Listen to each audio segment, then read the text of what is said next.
Привет! Днес ще разгледаме една много сложна, но сякаш вечна тема – тежко продължително заболяване. Но ще я погледнем от, бих казала, напълно неочакван ъгъл, не медицински, а духовен. Ще се задълбочим в текстове, известни като учението на Висарион, за да разберем тяхната вътрешна логика, а тя е доста специфична. Основният въпрос, който тези материали поставят е: има ли изобщо смисъл в борбата с такова заболяване, или това е просто безсмислено страдание?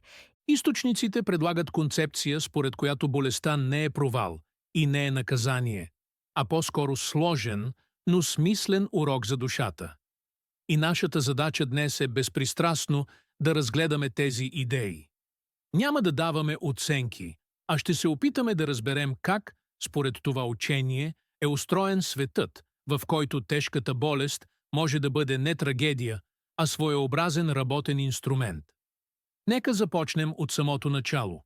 Откъде според тях изобщо идва това?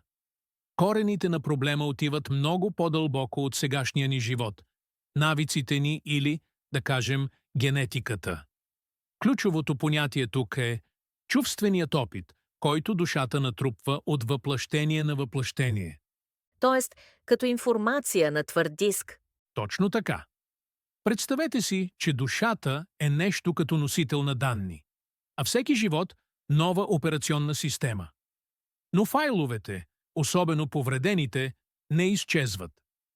Повредени файлове, т.е. става дума за някакви травми от минали животи. Не само. По-скоро за вкоренени модели на поведение и реакции, които вредят на развитието. Източникът ги нарича опасен опит. Какво би могло да бъде това? Това може да бъде дълбоко вкоренена гордост, склонност към осъждане, към това да се обиждаш. Този опит формира скрита мотивация, която човек в новия си живот следва автоматично, Без дори да го осъзнава. без дори да осъзнава източника на своята реакция. Добре, но това звучи доста фаталистично. Излиза, че човек се ражда с някакъв багаж, който предопределя склонността му към болести и не може да направи нищо по въпроса? А ето тук идва най-интересното. Учението твърди, че това не е фатализъм, а напротив, внимателно обмислена система. Душата идва точно в тези условия, в това семейство, в това тяло, в тази страна, които са идеалната тренировъчна зала за работа с този конкретен багаж. Затова тежките условия, включително болестта, не са присъда, а специално създадена ситуация за интензивна вътрешна работа. Все едно за душата е изготвена персонална програма за тренировки. Много сурова, Но максимално ефективна. Да, персонален тренинг за душата, силен образ. Това ни води към следващата идея, която честно казано много ме впечатли – отношението към тялото. да, това е важен момент. В текстовете има съвсем различен поглед към него. Ако в съвременната култура тялото често е или обект за усъвършенстване, или източник на проблеми, там то се описва като инструмент за участие в изменението на реалността. Инструмент, т.е. не е наша собственост. Не е собственост, а нещо дадено ни за временно ползване, за да изпълним определена задача. Чакайте малко, там имаше една поговорка. На харизан кон зъбите не се гледат. Те я прилагат и към човешкото тяло, това вече е обрат. Точно така.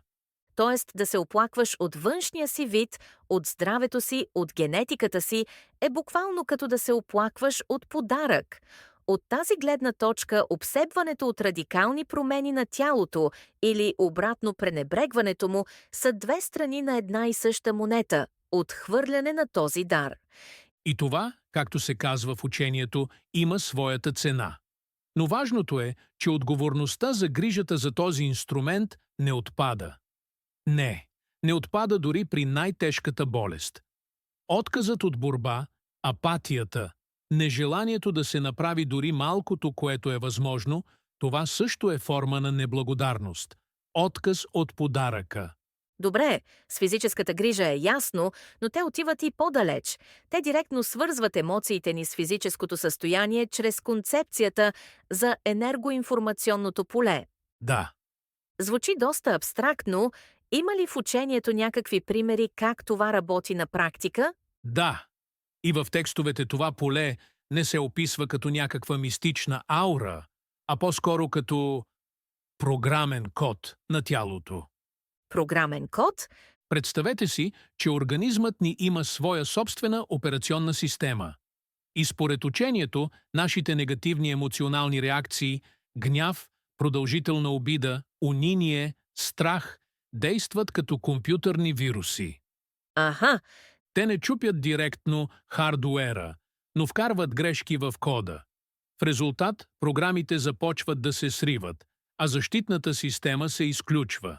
т.е. срив в това поле е като бъг в програмата, който с времето води до повреда на цялото устройство? Точно така. И различните вируси, гняв, униние водят до различни повреди, до различни болести. Учението не дава някакъв каталог от типа «Обидата води до чернодробно заболяване», «Страхът до бъбречно заболяване». Не. Но общият принцип е следният. Всяка устойчива негативна реакция създава пробойна в защитата на организма. Отслабва я. Да, отслабва я. А вече през тази пробойна прониква болестта, към която тялото е предразположено генетично или заради начина си на живот. Ясно, т.е. емоциите ни не толкова създават болестта, колкото и отварят вратата. Абсолютно вярно. Затова и борбата с болестта трябва да бъде, да кажем така, двойна.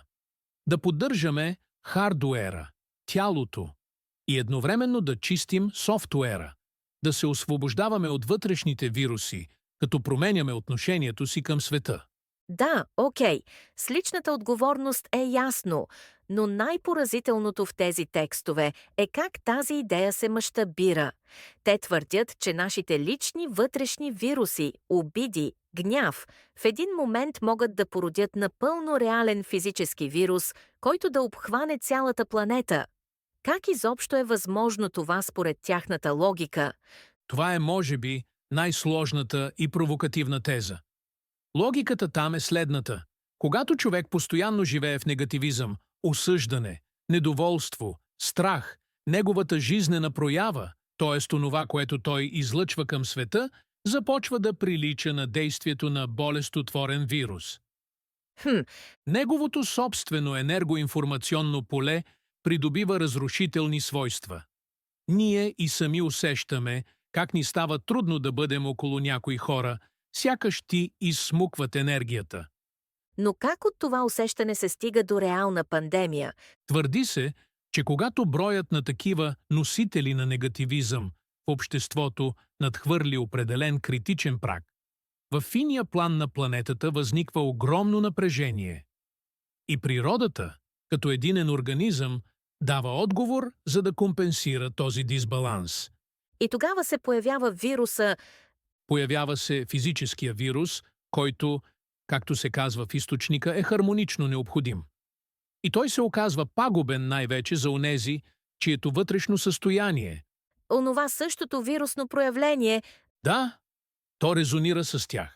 Окей, стоп, разбирам логиката, но това е много сериозно твърдение. Излиза, че пандемията не е просто биологично явление, а своеобразна сметка, която природата е предявила на човечеството. За колективното лошо настроение, грубо казано. Да, за мнозина такава гледна точка ще изглежда, меко казано, спорна и дори като обвинение на жертвите. Става дума за явлението резонанс. Вирусът от тази гледна точка е материализиран симптом на общата болест на човечеството – високото ниво на агресия, страхът, недоволството. Източникът предлага първо да си спомним в какъв емоционален фон е живяло обществото непосредствено преди последните пандемии. И в този контекст особено уязвими се оказват възрастните хора. Да, Да, за това в текстовете се говори отделно. И обяснението също е двойно. Освен отслабения имунитет, при много възрастни хора през дългия живот се натрупва огромен багаж от обиди, разочарования, и негативни оценки. Учението твърди, че без целенасочена духовна работа тази склонност към осъждане и недоволство с възрастта само се засилва. И това ги прави уязвими не само на физическо, но и на това енергоинформационно ниво. Да, те по-силно резонират с общото негативно поле.